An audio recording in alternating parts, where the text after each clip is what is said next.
There it is, they're going for it. And Mehdi Hasan made with the ball. Picked up. তাইজুলের ঘূর্ণিতে জিম্বাবুয়েকে 227 রানে ধরাশায়ী করেছিল বাংলাদেশ। এরপর bat হাতে অনবরত সাদমান ইসলাম ও মেহেদী হাসান মিরাজ। সাদমান দ্বিতীয় সেঞ্চুরি করেন। তৃতীয় দিনে চাপের মুখে সেঞ্চুরি করেন মেহেদী হাসান মিরাজও। বাংলাদেশকে এনে দেন 217 রানের লিড। লোয়ার অর্ডার নিয়ে লড়াই করা মিরাজ সাদা পোশাকে মাইফলকও স্পর্শ করেছেন এদিন। সিলেট টেস্টে 200তম উইকেট পূর্ণ করার পর চট্টগ্রামে এসে স্পর্শ করলেন 2000 রানের মাইফলক।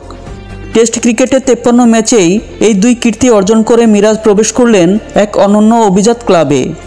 ইয়ান বোথাম, ইমরান খান, কপিল দেব, রবিচন্দ্র অশ্বিন ও রবীন্দ্র জাদেজার পর মিরাজই হলেন ষষ্ঠ ক্রিকেটার যিনি 53 টেস্টের মধ্যে অর্জন করলেন 200 উইকেট ও 2000 রানের যুগল মাইফলক। বাংলাদেশের হয়ে এর আগে একমাত্র সাকিব আল হাসান এই কৃতিত্ব অর্জন করেছিলেন।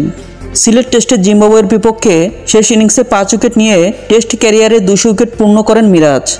এরপর চট্টগ্রাম টেস্টের প্রথম দিনেই 76 রানে অপরাজিত থেকে 2000 রানের মাইফলক স্পর্শ করেন তিনি। শেষ পর্যন্ত আউট হন 104 রানে।